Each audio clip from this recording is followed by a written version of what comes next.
They said he'd never speak again. They said his words didn't matter anymore. But what happens when the most disgraced man in Hollywood decides to talk? And the name he mentions isn't a fellow producer, actress, or victim, but Meghan Markle. Before we continue, please hit the like button, subscribe to the channel, and turn on the notification bell for updates. That's right, Harvey Weinstein, from inside prison walls. Talking about the Duchess of Sussex. You probably didn't expect those two names in the same sentence, did you? But here's the thing.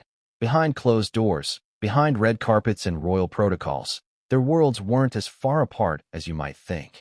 And when he said the words, "We got intimate," the world stopped listening to everything else he said. But what did he mean? Was it manipulation? A game? A veiled threat? Or was there something hidden in that phrase? A truth buried beneath years of silence, fame, and power? Because here's the terrifying question no one in the media dared to ask. How much of Meghan Markle's Hollywood past was really buried when she married into the world's most famous family? The cameras showed us the fairy tale. But Hollywood insiders whispered about something else, something older, darker, and far more transactional. And when Harvey Weinstein, the man whose empire crumbled under the weight of silence and confession, finally opened his mouth, he didn't deny it. He didn't dodge. He smirked and said, "Let's just say, Meghan knew how to make an impression." You feel that? That tightening in your chest, the disbelief, the curiosity? That's what everyone felt when those words leaked. And for a moment, the entire internet lit up with one question. What did he mean by intimate? Was it emotional, professional, physical? Or was he hinting at something far more strategic? A partnership of image and influence that stretched from the film sets of Toronto all the way to Buckingham Palace? Because here's where the story gets uncomfortable.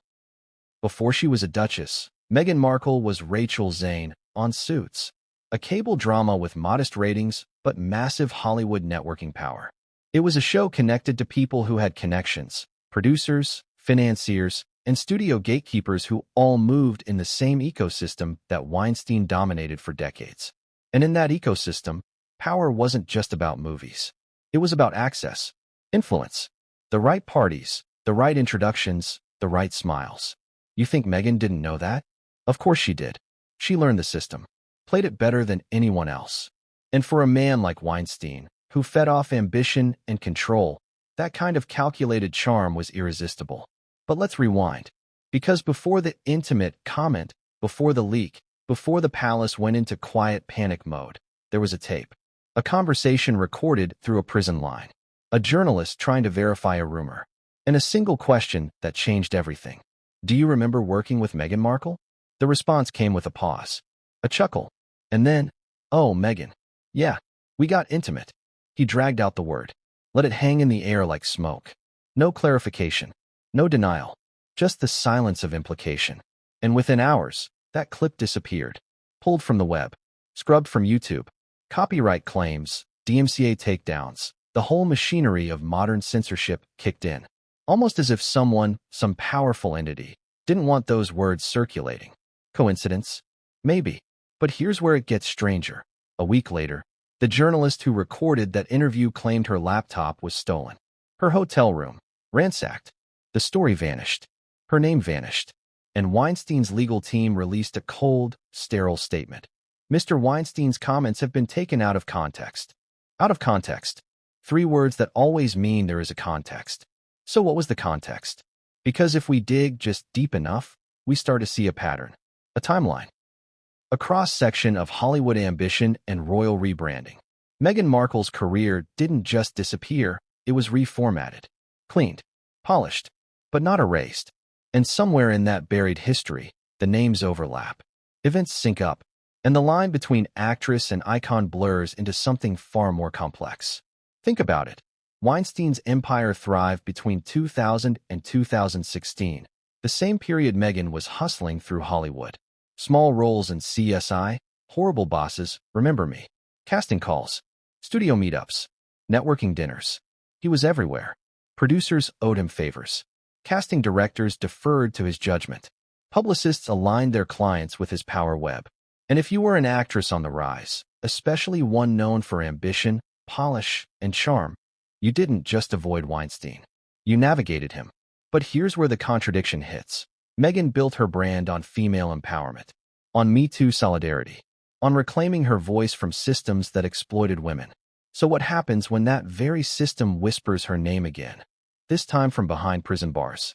Is it slander? Or exposure? Is it revenge? Or a warning? Because Weinstein didn't say those words for nothing.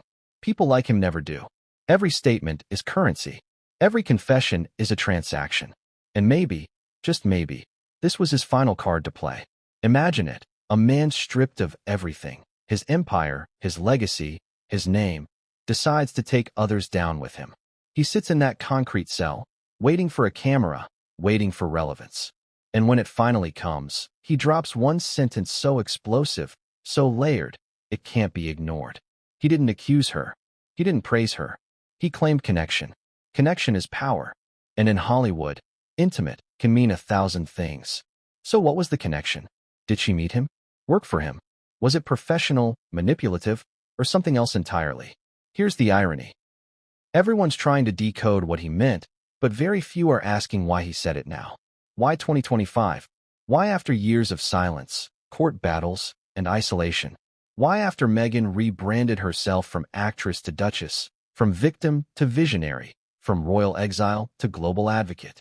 Timing is never random in media. Because at the exact moment Weinstein's words leaked, Meghan's team was preparing for a new wave of public appearances. A documentary, a charity launch, a rumored fashion partnership.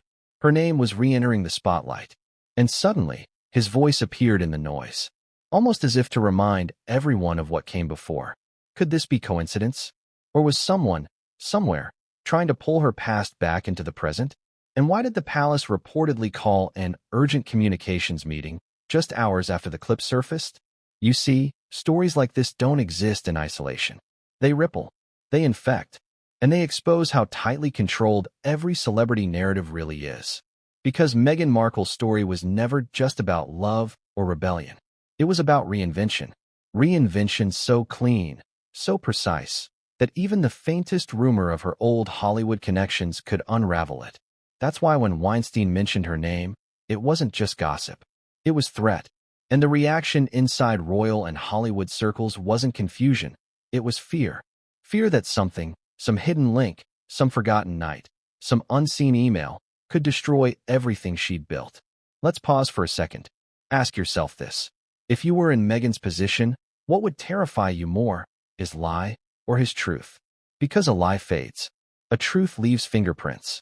And that's what investigators began finding: fingerprints, digital traces, archived photos, deleted mentions in event guest lists, the quiet removal of one name from Weinstein's old charity donor registry. All subtle, all deniable, all connected. And when you add them up, the picture they form isn't about romance. It's about strategy, influence, and a past that refuses to stay buried. Now here's where things get truly twisted. When Weinstein said, "We got intimate," people assumed it meant something salacious. But maybe intimate wasn't physical. Maybe it was informational. Maybe it meant shared secrets, shared circles, shared favors. Because Weinstein's empire wasn't built on intimacy of the body. It was built on intimacy of access. He knew everyone. He remembered everything. And he kept files, literal and metaphorical. So when he broke his silence, it wasn't nostalgia. It was leverage. And one source close to his camp said something chilling. He knows things about people who thought they'd erased their past. And he's not afraid to remind them. That's the sentence that sent shivers through PR offices in both Hollywood and Kensington. Because if true, then the Meghan reference wasn't random. It was intentional. A warning shot. So what was the warning? To the public, it's a scandal. To Meghan, it's a reminder. To the establishment, it's a problem. And to Weinstein, it's relevance. Because in a world where silence equals erasure, speaking her name was his way of being heard again. But here's what makes this story so dangerous. It doesn't just challenge Meghan's past, it threatens her present. Her image as a reformer, a survivor, a voice for women's empowerment, suddenly intertwined with a man whose name is synonymous with exploitation. Contradiction, hypocrisy, irony, all wrapped in one phrase. We got intimate. But maybe that's the point. Maybe this story isn't just about him or her. Maybe it's about the machinery that built them both, the Hollywood system that sells empowerment and secrecy in the same breath. Because behind every public persona is a PR firm with a broom, sweeping the dust of yesterday before the next headline arrives. And this time, the dust is refusing to settle. Because just as the palace scrambled to contain it, as her lawyers began drafting statements, another detail emerged, something that would make the intimate comment look like a prelude. An email from a decade ago, between two publicists. One line, "She'll be useful later." Useful, but for what? A career? A cause? A crown? The deeper you go, the clearer it becomes. This isn't a coincidence. It's a chessboard, and Weinstein just moved his pawn. But the question remains, whose queen is he threatening? Because as one insider said, Harvey doesn't talk without a reason. And when he mentioned Meghan, he wasn't reminiscing. He was signaling. Signaling what? That's the mystery. And to decode it, we have to go back. Way back. To the early days of Meghan's Hollywood life. The auditions, the meetings, the circles she moved in before royal titles ever entered the conversation. Because somewhere in that story lies the reason Harvey Weinstein broke his silence. And what he meant when he said, "We got intimate." But what came next would change everything, and no one saw it coming. It started with a whisper, then a phone call, then the kind of silence that only happens right before a storm. For months, Harvey Weinstein hadn't spoken to the media. No interviews, no statements, no leaks, nothing. He was a ghost, reduced to a shadow behind prison bars, his empire long gone, his name erased from every red carpet he once ruled. But then, one Thursday afternoon, a freelance journalist received an anonymous tip, a voice that simply said, "He's ready to talk." And he's not talking about movies. What do you do when a monster decides to confess? The journalist, young, ambitious, curious, didn't hesitate. She'd spent years chasing stories buried under Hollywood's concrete of secrecy. But this was different. Weinstein wasn't just anyone. He was the fallen giant, a man whose voice had toppled careers, shaped destinies, and manipulated the press like a puppeteer. And now he wanted to talk about Meghan Markle. When the journalist picked up that call from the correctional facility, she expected another recycled apology. Maybe a plea for sympathy. Maybe a rant about the system. What she got was something else entirely. A moment that would ripple through the tabloids, the palace, and every PR office between Los Angeles and London. The line clicked. She heard breathing. Then that unmistakable gravelly tone. "You know, Meghan Markle, she was always different." Pause. Different how? The journalist asked. She knew how to navigate the room, Weinstein said. People underestimate that. She wasn't loud. She wasn't pushy. But she knew. She understood how to get what she wanted. And then, after a long silence, he said it. "We got intimate." No laughter. No irony. Just the heavy stillness of those words echoing across a static prison line. Intimate. The journalist froze. She didn't breathe. The recording device blinked red. Every instinct told her to push, to clarify, to ask what that meant. But something in his tone stopped her. Because Weinstein wasn't bragging. He wasn't reminiscing. He was remembering. And for a man whose reputation was built on control, that subtle crack in his voice told her one thing. This wasn't rehearsed. Was he confessing something deeper? Or was he manipulating the narrative again? This time from behind steel doors? Here's the contradiction. When people like Weinstein talk, truth and fiction merge. He knows exactly how much to say to set the world on fire. Then sit back and watch it burn. So the journalist asked again, softly this time. "What do you mean by intimate?" Weinstein chuckled, a slow, throaty laugh that didn't sound human anymore. "Intimate doesn't always mean what people think." Then he hung up. That was it. 8 minutes. One word. And a global earthquake. Because within 24 hours, that recording leaked. It wasn't supposed to. The journalist was preparing a piece for a digital magazine. Standard expose layout, slow build, background context. But someone, somewhere, uploaded a fragment to social media. Just 3 words. "We got intimate." The clip went viral in hours. Every gossip outlet, every talk show, every click-driven news channel pounced. And suddenly, Meghan Markle's name was trending again. Not for philanthropy, not for fashion, but for a connection to a man synonymous with scandal. Now pause for a moment. Ask yourself, why would Weinstein mention her? Out of every star, every scandal, every story he could have resurrected. Why her? Coincidence? Or calculation? Because according to sources close to the journalist, this wasn't random. Weinstein had been preparing for weeks. He'd requested transcripts of his old interviews. He'd scribbled names on scraps of paper. Names crossed out, circled, annotated. One of them, written 3 times, was hers. Meghan Markle. And if that's true, then this wasn't a slip of the tongue. It was strategy. He knew that speaking her name would detonate like a bomb. The perfect mix of power, royalty, Hollywood, and controversy. It wasn't just a story, it was resurrection. Because in the twisted economy of fame, relevance is its own currency. Even disgrace can be repackaged into visibility. Weinstein had been erased. Now, with one name, he was back in the headlines. But here's where it gets eerie. After that recording surfaced, the journalist vanished. Not physically, at least not at first, but digitally. Her accounts were deleted. Her articles wiped. Even her LinkedIn page disappeared overnight. When colleagues reached out, her email bounced. The number she used for the call? Disconnected. Coincidence? Or cleanup? Within a week, the platform hosting the recording received a flood of copyright strikes, each traced back to anonymous law firms. Some linked to Weinstein's camp. Others, to the Sussex brand's media affiliates. Someone didn't want this clip out there. And yet, the more they tried to erase it, the more viral it became. Because that's how the internet works. The harder you bury something, the faster it spreads. Meanwhile, in Britain, palace insiders reported something unusual. A sensitive comms briefing was held at Clarence House. Meghan's name wasn't officially mentioned, but one aide leaked that a Hollywood matter had caused concern. A Hollywood matter. That's palace speak for a potential scandal. And the timing couldn't have been worse. Meghan and Harry were preparing a new project, one focusing on female empowerment. The optics couldn't be more fragile.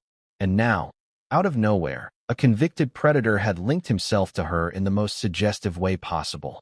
But here's the twist. Instead of denying it outright, Meghan's team stayed silent. No statement. No outrage. No defamation claim. Just silence. Now, anyone who understands modern PR knows that silence is strategic. It's not indecision, it's control. Sometimes, denying a rumor gives it oxygen. Sometimes, ignoring it makes it rot. But in this case, silence looked suspicious. Because behind that silence, there was panic. Sources from inside the entertainment world claim that Meghan's former publicist, one she worked with during her Suits years, received multiple phone calls from British media contacts asking if she had ever arranged meetings with Weinstein's team. Her response? No comment. But here's the catch. That publicist had once worked for a PR firm that did handle clients affiliated with Weinstein's company. See how the threads start to tangle? The deeper you pull, the messier it gets. Because according to industry records, Weinstein's office had coordinated several networking events in Toronto between 2011 and 2014, the exact years Meghan was filming Suits there. And those guest lists? Private, unpublished, controlled. But there's one line item that caught investigators' attention. A special dinner, invite only, hosted by HW. 2 actresses from Suits attended that night. Only one name is missing from the official list, crossed out in pen, replaced with initials, RZ. Rachel Zane. Meghan's character name. You tell me, that's coincidence? Because when Weinstein said, "We got intimate," maybe he wasn't talking about something physical at all. Maybe he was referring to familiarity, professional overlap, shared spaces, mutual benefits. But then again, what if it was something else? That's the contradiction that keeps people watching, isn't it? The uncertainty, the blurred line between rumor and revelation. And here's another layer. When Weinstein made that call, he wasn't alone. Records show that a media consultant, one hired privately, not through his legal team, was visiting him that same day. Who was that consultant? No one knows.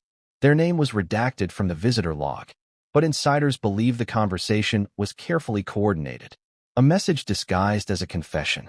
And that message? A warning. A warning to the people who built empires out of image management. Because the moment Weinstein mentioned Meghan, it wasn't just about her. It was about what she represented. The merger of Hollywood ambition and royal privilege. The perfect product of 2 institutions built on illusion. And what's more threatening to illusion than truth? Now imagine being inside the palace when those words hit the press. The phone's ringing. The advisor scrambling. The press officers whispering about how to spin it. Because one wrong move could send the story spiraling. Should they ignore it? Deny it? Attack Weinstein's credibility? But then came the curveball. Someone inside the British media hinted that Weinstein wasn't lying. That there was a moment, years ago, when their paths crossed. It wasn't official. It wasn't public. But it happened. And when those whispers reached the palace, that's when panic turned into strategy.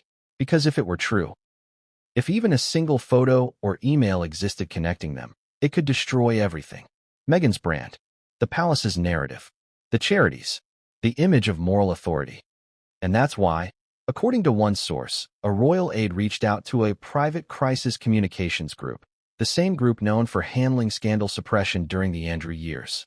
Their first instruction, find the journalist. Their second, erase the tape.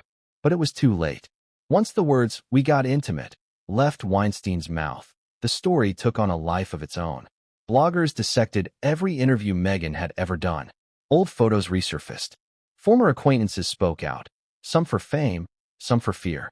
And through it all, one chilling question kept repeating online. What did he mean? Because the ambiguity was the power. It didn't matter if it was true. It mattered that it could be true. That's the genius of manipulation. You don't have to prove anything. You just have to plant a seed deep enough that people can't stop imagining it. And Weinstein, broken, bitter, and desperate for relevance, knew exactly how to plant it. But here's the part nobody expected. A week after the story went viral, a second recording surfaced. Not from the journalist's account, but from within the prison itself. An anonymous guard leaked a snippet of security audio, captured accidentally during Weinstein's phone session. In it, right before the line went dead, he can be heard muttering something under his breath. She played the game better than I did. Think about that. She played the game better than I did. That's not lust. That's envy. And suddenly, the narrative shifts. Maybe this wasn't confession. Maybe it was revenge. Revenge against a woman who escaped the Hollywood machine and rebranded herself into untouchable royalty. Because for a man like Weinstein, that's the ultimate insult. Someone who beat the system he thought he controlled. Now, imagine the audience reaction. Shock, confusion, obsession. Because this isn't just about one man's confession. It's about the web of power that connected them long before the world knew their names together. And if what insiders claim is true, that confession wasn't spontaneous. It was the opening move in a much larger game. A game where secrets aren't whispered, they're weaponized. But before we can understand what Weinstein meant by she played the game, we have to uncover what that game was. Who helped her play it? Who set the rules? Who broke them? Because somewhere in those missing years between Hollywood and royalty lies the connection he wanted everyone to remember. And when you see what was uncovered next, emails, events, names that shouldn't have been linked, you'll realize this was never about intimacy. It was about power. But what came next would pull Meghan's entire Hollywood past into the spotlight, and one deleted photo would ignite a scandal no one could contain. What if everything you thought you knew about Meghan Markle's humble Hollywood beginnings was a carefully edited story? What if the glamorous actress we met on Suits wasn't just an ambitious outsider, but someone quietly moving through corridors of power that most people never even see? Because before the royal titles, before the world tours and documentaries, Meghan's Hollywood life was not the fairy tale people remember. It was a network. A web of favors, dinners, introductions, and backroom promises. And some of the names in that web, names connected to Harvey Weinstein, have never been mentioned publicly. Let's start with a question. How does a young actress from Los Angeles, with no family in the industry, land recurring roles, brand deals, and red carpet access within a few short years? The answer? Connections. Connections built through charm, precision, and positioning. Hollywood runs on proximity. Being in the right room at the right time is worth more than talent. Meghan understood that from the beginning. Friends from her early days in Toronto say she never missed an event, never skipped a dinner invitation, and always made sure she was seen by the right people. And one of those right people happened to work under a company that handled media relations for Miramax, Weinstein's former studio. It began, allegedly, at a 2012 charity dinner in Beverly Hills, an event tied to a women's empowerment foundation co-sponsored by two entertainment executives who had long-standing ties to Weinstein's projects. Meghan wasn't famous yet. She was polite, poised, and unknown enough to make an impression without being threatening. She introduced herself to producers, casting directors, and financiers with a warmth that people still describe as disarming. She listened more than she spoke. She asked questions, remembered details, followed up the next day. That's not luck. That's strategy. And within weeks, her phone started ringing more often. Audition offers appeared. Invitations multiplied. Hollywood may look glamorous, but underneath it's an economy of access. People don't climb the ladder. They attach themselves to the right climbers. And Meghan, consciously or not, had attached herself to a network that led straight into Weinstein's sphere of influence. Now, you might be thinking, did she ever meet him? Was there a direct link? That's where things get foggy. Multiple insiders claim Meghan was on the radar of Weinstein's team by 2013. She wasn't a star, but she was marketable, articulate, photogenic, diverse, well-spoken. The kind of personality that could headline a red carpet, endorse a cause, or charm a journalist. One assistant from that era, whose emails were later leaked in a separate investigation, recalled seeing Meghan's name mentioned in a list of promising TV actresses for visibility campaigns. The project? A film festival circuit designed to boost Weinstein's PR image. The same year, Meghan attended several Toronto International Film Festival parties co-hosted by companies directly tied to Weinstein's network. There's even a photo, now deleted, from one of those nights. Meghan, dressed in black, posing beside a famous British producer who later became a character witness in Weinstein's early trials. The man in question? A known intermediary between Miramax and multiple independent studios. But here's where it gets interesting. People who knew Meghan at the time describe her as cautious. She understood the rumors surrounding certain producers. She had heard the stories. But she also knew the cost of speaking out. Hollywood's whisper culture made silence a survival skill. And Weinstein's empire ran on that silence. If he took an interest in someone, it was rarely direct. He sent people, assistants, casting heads, intermediaries, to approach potential talent. Sometimes it was about roles. Sometimes about relationships. Sometimes about image. So maybe when Weinstein said, "We got intimate," he wasn't referring to physical contact. Maybe he meant proximity, professional intimacy, the closeness of knowing and being known in a world where careers depended on keeping doors open, because there's evidence that their worlds collided more than once. For instance, in late 2013, Meghan was spotted at a pre-Oscar event hosted by a fashion house that partnered with the Weinstein Company for its film campaigns. She wasn't on the official guest list, but someone added her name at the last minute. That addition came from an executive's assistant. The same assistant who, months earlier, arranged a meeting between Weinstein's PR firm and a Canadian stylist named Jessica Mulroney. Yes, the same Jessica who would later become Meghan's closest friend and confidant. Now, let's connect the dots. Jessica worked with fashion houses tied to Weinstein's film promotions.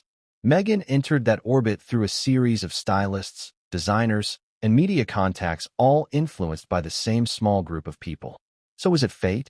Or was someone, maybe Weinstein's team, grooming connections that would one day become leverage?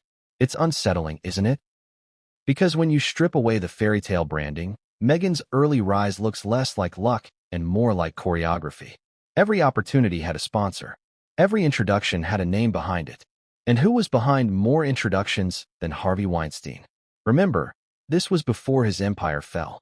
Back then, everyone wanted to be in his orbit. Actors, politicians, even royals attended his parties. To be seen near him meant influence, funding, recognition. And Meghan, ambitious as ever, moved within those spaces with calculated grace.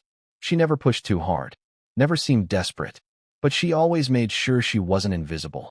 So when Weinstein's former aide later claimed that she knew how to work a room like a producer, it sounded less like a compliment and more like an acknowledgement.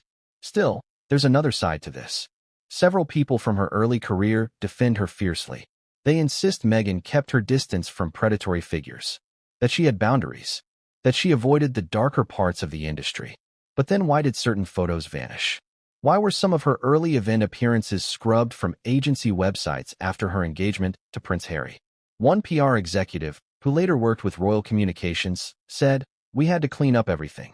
Not because she did anything wrong, but because the optics were dangerous." Optics, the invisible force that governs every public figure's reputation. And that's where things turn from coincidence to strategy. After Weinstein's downfall, several databases containing press and event archives were quietly edited. Names were removed. Guest lists rewritten. Even public charity pages modified. Guess whose name appeared in multiple deleted records? Meghan Markle. And in one, her name wasn't deleted, it was replaced with a code, RZ. Rachel Zane. The same code Weinstein's team used internally when discussing talent under evaluation. Now, this doesn't prove anything by itself, but it raises a question. Why hide it? If she had no direct connection to him, why remove any trace of association? Why erase something innocent? Maybe because even innocence can look suspicious when rewritten by headlines. Maybe because Weinstein's network wasn't just about scandal, it was about power. And anyone who touched that network, however indirectly, could be tainted by it. But that brings us back to Weinstein's cryptic words. She played the game better than I did. What game? The game of manipulation? Public reinvention? Influence? Because if Meghan did navigate his circles, it wasn't to fall victim, it was to learn how the system worked. And then, years later, to outplay it. Think about it. She escaped Hollywood before it collapsed. She married into royalty before the old media machine died. She turned her narrative from actress to activist just as public opinion demanded authenticity over fame. It's almost poetic. The student learning from the monster, then using his own playbook to rebuild herself into something untouchable. But Weinstein never forgot his students. He kept records, diaries, notes, little fragments of memories, meetings, and names, his trophies. So when he said, "We got intimate," maybe it was less confession and more reminder. A reminder that he still held pieces of a story others had tried to bury. And the palace knew it. Because according to leaked correspondence, royal aides were aware that certain Hollywood files existed linking Meghan to industry executives of concern. The files weren't public, but they were mentioned in internal memos during her early days with the family. Did they ever confront her about it? No one knows. But the reaction says everything. Silence, removal, and rebranding. Suddenly, Meghan was no longer a Hollywood actress with a complicated past. She became a symbol, a reformer, a feminist, a royal outsider fighting against the system. The perfect inversion of Weinstein's legacy. Almost poetic, isn't it? The man who exploited ambition replaced by the woman who claimed to transcend it. Except now, with one phone call from a prison cell, he dragged her back into his world. Because in the end, that's the cruelty of power. It doesn't disappear. It waits. And if the whispers are true, Weinstein's intimate comment wasn't just about the past. It was a threat about the future. Because according to one insider, before that call ended, Weinstein muttered something that never made it into the leaked clip. She'll remember. When she sees what's coming, she'll remember. What did he mean by that? A secret he still holds? A file he intends to release? A connection waiting to be exposed? No one knows. But one thing became clear. The story wasn't finished. Because a week later, a cache of old emails resurfaced. Emails between publicists, producers, and assistants, referencing Meghan Markle by name. And one of those messages contained the same line Weinstein's PR chief used years earlier. She'll be useful later. Useful for what? That's where the next chapter begins. Because once those emails leaked, Hollywood panicked. And the palace went silent again. What if the real secret was hidden in plain sight? Not in headlines, not in interviews, but in the coded language of Hollywood's most powerful circles. What if Rose wasn't just a name, but a warning? Because when investigators started digging into Weinstein's internal files, they found something strange. Dozens of actresses, producers, and assistants listed under false names. Code names. Each one meant to disguise his network of favorites. Some were obvious. Scarlett for Scarlett Johansson. And for Hathaway. But one name kept showing up with no clear match. Rose. 3 letters that turned the whole story inside out. And here's where it gets disturbing. The code Rose appeared in emails, notes, and expense logs between 2012 and 2014, the same years Meghan Markle's Hollywood presence quietly began to rise. The entries were vague, like shadows on paper. Rose will attend the Toronto event. Confirm Rose's stylist with jam. Rose prefers tea, no alcohol. RZ a good cover. RZ, a good cover. Do you see it yet? Rachel Zane. Meghan's on-screen alter ego. The coincidence is chilling, almost surgical. When investigators cross-referenced the timelines, something clicked. The events tagged with Rose matched Meghan's public appearances. The film festivals, charity galas, and even wardrobe details all lined up. Was Meghan Rose? No one could prove it. But the implication was enough to make people nervous. Because if she was, then Weinstein's team had been tracking her, curating her image before she ever became a duchess. And if she wasn't, then someone wanted the world to think she was. Because in Hollywood, perception is more powerful than truth. Let's rewind. Rose first appeared in Weinstein's correspondence right after a 2012 event at the Four Seasons in Toronto. That night, his team hosted a closed-door meeting for potential female leads in an upcoming film. The event wasn't publicized, but a leaked guest list years later included several actresses from Canadian and American television. One name was blacked out. The initials RZ appeared beside it. The next morning, an assistant emailed Weinstein's office. Rose was charming. Exactly what you said she'd be. That line stayed buried for years. Until now. But what made it stranger was the follow-up email, sent 2 weeks later. Rose has momentum. She's being courted by the network crowd. Should we proceed with the visibility plan? The visibility plan. Those two words appeared in multiple Weinstein memos from that period. They referred to a strategy of grooming rising stars for public visibility, photo ops, interviews, designer affiliations, and, occasionally, scandal control. It was the system's way of building future icons. Sound familiar? Because by 2014, Meghan Markle had become exactly that. Visible. Not a superstar yet, but positioned perfectly. Fashion blogs adored her. Lifestyle magazines featured her. And in Hollywood gossip circles, she had a reputation for being warm, polished, and well-connected. That's not accidental. That's visibility strategy in action. And Rose kept appearing in the paperwork. Every mention linked to the same cluster of assistants, stylists, and media handlers. People who, coincidentally, would later appear in Meghan's social orbit, some even attending her royal wedding years later. So ask yourself, was Meghan just another name in the system? Or was she being shaped for something bigger, something Weinstein himself wanted to claim credit for? Because according to a former aide, Weinstein often bragged about discovering women who later became global figures. He called them my roses, his term for protégés who, in his mind, blossomed under his influence. He once said in an interview, "Everyone forgets who planted the seed." Creepy, right? But that's how he saw it. Power through cultivation. Now, what if Meghan, ambitious, intelligent, photogenic Meghan, was one of those roses he believed he'd helped plant? That would explain the tone of his confession, that smirk in his voice, the satisfaction when he said, "We got intimate." Because to him, intimacy wasn't romance. It was control. He believed every woman who benefited from his network owed him something. Gratitude, loyalty, acknowledgement. And Meghan? She owed him nothing. She walked away. She reinvented herself. She became something he couldn't own. That's why insiders now believe Weinstein's Rose references were part admiration, part resentment, a warped mix of pride and bitterness. But let's look closer. In late 2013, an encrypted message was sent from Weinstein's private assistant to a studio executive. The subject line, "Rose interview approved."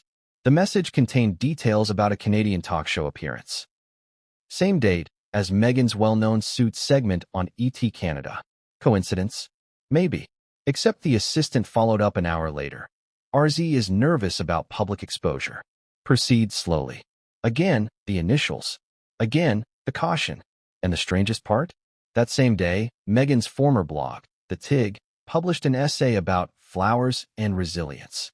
She wrote about roses growing in darkness, art imitating life, or coded response. We may never know, but the synchronicity is uncanny. The Rose codename wasn't just symbolic, it became a breadcrumb trail. And when investigators dug deeper, they discovered something that sent a chill through Hollywood's remaining elite. Rose wasn't the only coded name tied to Meghan's timeline. There was another, T. In one memo, Weinstein's scheduler wrote, "T will attend with Rose." T. As in TM, Thomas Markle. Her father. If that's true, then Weinstein's team wasn't just watching Meghan, they were monitoring her family. It sounds insane, but remember who we're talking about. Weinstein's influence extended into media, PR, and political networks. His empire operated like intelligence. So maybe the Rose codename wasn't just a disguise. It was surveillance shorthand, a way to track leverage. And here's the part that ties it all together. A confidential memo recovered from a 2014 hard drive contained a single, chilling note, handwritten by Weinstein himself. "Rose, keep warm. Will be useful later." The same phrase that appeared in those leaked emails years later. The same phrase that resurfaced just as the scandal broke. Useful later. But useful how? Some say Weinstein believed Meghan's rise could eventually help his own rehabilitation. That aligning himself, no matter how loosely, with a global icon of empowerment might soften his legacy. Others believe he was hinting at something deeper, something he could use as leverage. Either way, that note changed everything. Because once that document leaked, every major publication in Hollywood scrambled to confirm who Rose was. Lawyers issued denials. Editors were warned. One reporter claimed her editor killed the story after pressure from above. And yet, quietly, a few anonymous sources confirmed what many suspected. Rose was Meghan, but no one dared publish it outright. Too explosive, too dangerous, too traceable. Instead, the whispers grew.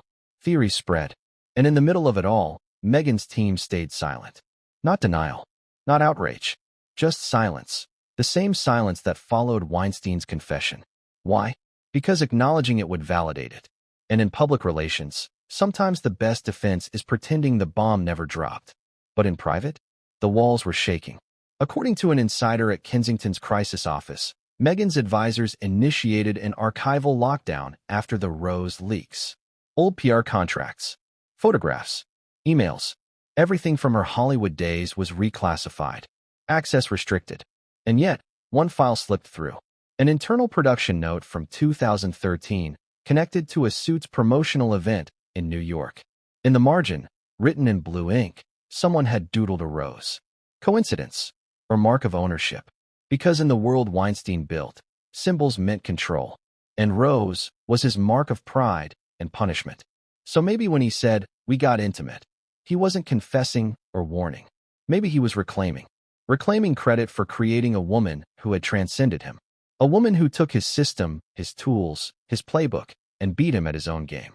Because if Rose really was Meghan, then she was the ultimate contradiction. The protege who became the untouchable. And Weinstein, sitting in that cell, couldn't stand it. He had to remind the world, remind her, that he had once been part of her story, even if only in his mind. But here's where the story twists again. Because just when investigators thought they'd mapped the meaning of Rose, another document surfaced, one that mentioned Rose and Windsor in the same line. Rose to Windsor, transfer complete. The date? July 2018. The same month Meghan officially received her royal coat of arms. Transfer. Was that metaphor? Coincidence? Or something else entirely? Something that connected the Hollywood files to Buckingham Palace itself? Because if Rose was still being tracked years later, that means the story didn't end with her leaving Hollywood. It followed her into the palace. And that's where the next revelation begins. Because when those old emails between Weinstein's PR and royal aides leaked, one chilling detail stood out. A single photo. A photo that was deleted within 48 hours. But not before someone saved a copy. And what that photo showed would send shockwaves through 2 continents. It started like all Hollywood scandals do, with one anonymous upload and a single subject line, proof. No one knew who sent it. The file had no signature, no traceable metadata, just a date, April 6, 2013, and a chain of correspondence that, at first glance, looked like any other PR chatter. But once the emails were decrypted and opened, something became clear. This wasn't random gossip. This was planning, coordination, a blueprint of how someone, or something, had been carefully building Meghan Markle's image from the shadows. And at the center of it all, Harvey Weinstein's PR network. Let's walk through it. The first message came from an account belonging to one of Weinstein's senior publicists, known for her reputation as a fixer. The kind of woman who could bury a headline before it hit print, or make an unknown actress trend on page 6 overnight. The email was sent to 2 recipients. One was a junior assistant at a London-based communications agency. The other, and here's the shocker, was a representative of a Canadian production team connected to Suits. The message was short, cold, clinical. She'll be useful later. Keep her warm. That line appeared again and again across the email chain, almost like a mantra, a phrase used to tag certain actresses who were being tracked, tested, and, as the leaks would suggest, strategically elevated in exchange for future access. But the deeper investigators went, the clearer it became. She referred to Meghan, because in the following replies, her initials were used directly, MM, alongside timestamps referencing her Suits filming schedule, event attendance, and, most damningly, her personal appearances at galas sponsored by Weinstein's own foundations. It wasn't the content that shocked people, it was the tone. These weren't flattering endorsements. They read like assessments, reports, surveillance notes dressed up as PR strategy. One email read, MM is compliant, polished, understands discretion. Keep exposure minimal until crossover opportunity appears. Crossover opportunity. That phrase jumped out at investigators. Because in the coded language of high-level media, crossover referred to talent transitioning from niche recognition to mainstream fame. It was the moment when an actress stopped being an actress and became a brand. So what crossover did they mean? Some thought it referred to Hollywood.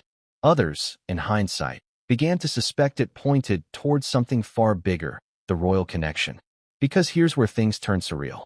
Buried within the same email thread was a forwarded message dated months later from a private contact at a London PR firm. The subject line read, New introduction, UK dignitary circle. Inside, the message hinted at a networking event involving Canadian media talent and international investors. The list included CEOs, philanthropists, and, shockingly, two individuals later identified as close acquaintances of Prince Harry. Coincidence? Maybe. But here's the kicker. That event took place the same weekend Meghan was photographed attending a charity gala in London, hosted by a women's organization partially funded by, you guessed it, Weinstein's foundation.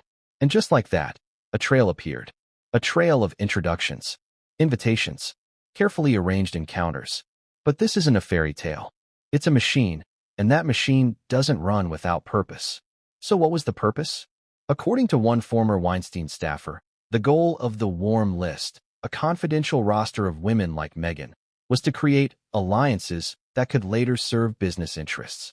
These women were chosen not just for talent, but for adaptability. Their careers were investment vehicles. That's not paranoia, it's industry protocol. Power brokers use people as currency, fame as collateral. And Meghan Markle, whether she knew it or not, was on that list. The leaked emails didn't end there. The thread expanded. Names appeared and disappeared like ghosts, stylists, agents, assistants, journalists. Most of them women. Most of them kept warm. But there was one name that reappeared across multiple messages, one name circled in red ink in an investigator's report, Jessica Mulroney. Jessica wasn't a star. She wasn't an actress. She was a stylist, married to Canadian television royalty, and deeply embedded in the fashion scene that Weinstein's company frequently sponsored. And in one email, dated July 2014, her name appeared right beside Meghan's initials. MM and JM aligned. Maintain consistency of narrative. Consistency of narrative. What narrative? The answer came in the next reply, from Weinstein's PR strategist herself. Empowerment. Diversity. Rising from obscurity. Keep emotional tone genuine. Avoid political commentary. Does that sound familiar? It should.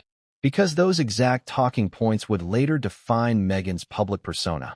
In every interview, every speech, every royal statement. Coincidence or template? And the strangest part, those emails weren't marked confidential. They were marked asset development. Asset development. Two words that transform everything. Because that's not how you talk about a person. That's how you talk about an investment. So maybe Meghan wasn't being discovered. Maybe she was being developed. But developed for what? Now, here's where it gets even more unsettling. At the bottom of one of those leaked threads, attached as a PDF, was a calendar. A private events schedule titled Project Ascend. It outlined a series of upcoming galas, red carpets, and strategic mingles, curated social events meant to position rising actresses next to influential men. Each entry listed two initials. In the third quarter of 2013, one stood out. plus HW. Q3 Visibility Dinner. Visibility dinner. If that sounds familiar, it should. It's the same terminology that appeared in Weinstein's internal memos about the Rose codename. The date of that dinner? September 10th, 2013. The same night Weinstein was photographed in Toronto at an exclusive rooftop party. The same party Meghan's Suits co-stars publicly attended. But Meghan herself? No public record of attendance. No photos. No confirmations. Yet, in those emails, the notation confirmed appeared beside her initials. So did she attend? Someone knows. But no one's talking. Because when those emails surfaced, every lawyer in Hollywood started working overtime. Cease and desist letters flew out within hours. Entire accounts were wiped. Some of the journalists who received copies reported technical malfunctions that deleted the files automatically. Accidental or remote access cleanup. And here's the eerie part. All of this happened within 72 hours of the leak. Even the site that hosted the documents was taken down by a massive, unexplained server failure. But not before screenshots spread across private Discord channels and encrypted journalist forums. One particular message kept circulating, the one where a PR executive asked, "Should we escalate Rose visibility in the UK?" And the reply came from an address ending in weinsteinco.biz. Not yet. There's interest from the other side. Wait until the invitation. Interest from the other side. Which side? The answer might lie in a message sent 2 months later. Moving forward. UK asset now relevant. Rose transition confirmed. Transition confirmed. That phrase, according to media analysts, mirrored language used internally by PR agencies to signal a complete rebrand, when an actress's old image is officially replaced with her new public identity. Except this wasn't a studio transition. This was personal. From Hollywood to royalty. From actress to duchess. From Meghan Markle to Meghan, Duchess of Sussex. And if those emails are authentic, if Rose truly referred to her, then Harvey Weinstein's PR machine may have played a shadow role in helping shape one of the most powerful modern narratives of all. But what makes this worse is what came next. Because attached to those same emails was something no one expected, a single image file. No subject, no explanation. Just a JPEG labeled dinner_proof.jpg. The metadata showed it was taken in 2013. The image depicted a table, silver platters, 3 people seated together. Weinstein, a Canadian stylist, and a woman with her head turned just enough to conceal her full face, but whose build, hairstyle, and profile matched Meghan Markle almost perfectly. And within 24 hours of that image appearing, it vanished. Every upload deleted. Every copy flagged. Getty Images even issued a statement denying the photo's existence. The watermark data later proved it had come from one of their archives. So why delete it? Because that photo wasn't just evidence of proximity. It was proof of presence. Proof that she had been at that dinner. Proof that the emails weren't fabrications. Proof that Weinstein's "we got intimate" wasn't just a random comment. It was rooted in something real. But there's one more twist. Before that file disappeared, a journalist who had downloaded it claimed to have noticed something hidden, a reflection caught in a wine glass near Weinstein's hand. A phone. Recording video. Someone was filming that night. And if that footage still exists, then the truth of what happened between Meghan and Weinstein isn't buried in words or gossip. It's on camera. But no one has ever seen it. No one's admitted to having it. Yet one whisper keeps circulating across encrypted channels. The clip was purchased, quietly, for an undisclosed sum. And the buyer? Allegedly a representative of the Royal Communications Office. So maybe the palace did know. Maybe they saw it. Maybe that's why, when asked about Weinstein's comment, Meghan's team chose silence. Because sometimes silence isn't protection, it's containment. But that containment was about to crack. Because just weeks after the leak, another discovery would blow everything wide open. A royal document referencing a restricted image order tied to the same event. And it didn't come from Hollywood. It came from inside Buckingham Palace. The email leaks had already rattled the entertainment world, but nothing prepared anyone for what came next. A ripple that reached straight through Buckingham Palace. Because hidden behind all the chatter about PR firms and party lists was a single, unthinkable discovery. A royal document bearing Harvey Weinstein's name. How does a man sitting in an American prison end up mentioned in a confidential palace memo? Let's start from the beginning. When investigators combed through the metadata attached to the deleted dinner_proof.jpg, they found a digital fingerprint, an internal reference code that matched the cataloging system used by UK government archives. That meant the image had, at some point, passed through an official British server. It shouldn't have. There was no reason a photo of a Toronto dinner should be routed through London, unless someone in London had requested it. And they had. The request came from an encrypted domain belonging to the Royal Communications Office. The tag beside it, Sensitive Foreign Associations, Priority Review.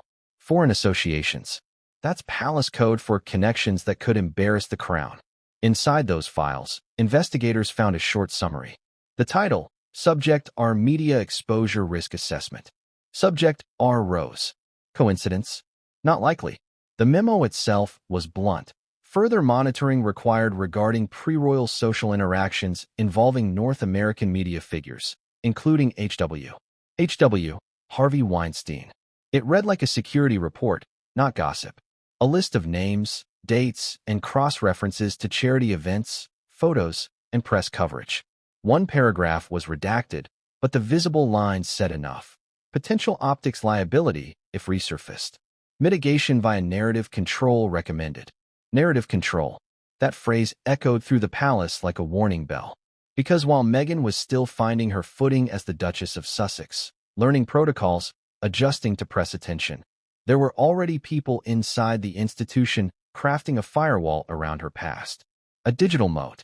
So the question is, who ordered that memo?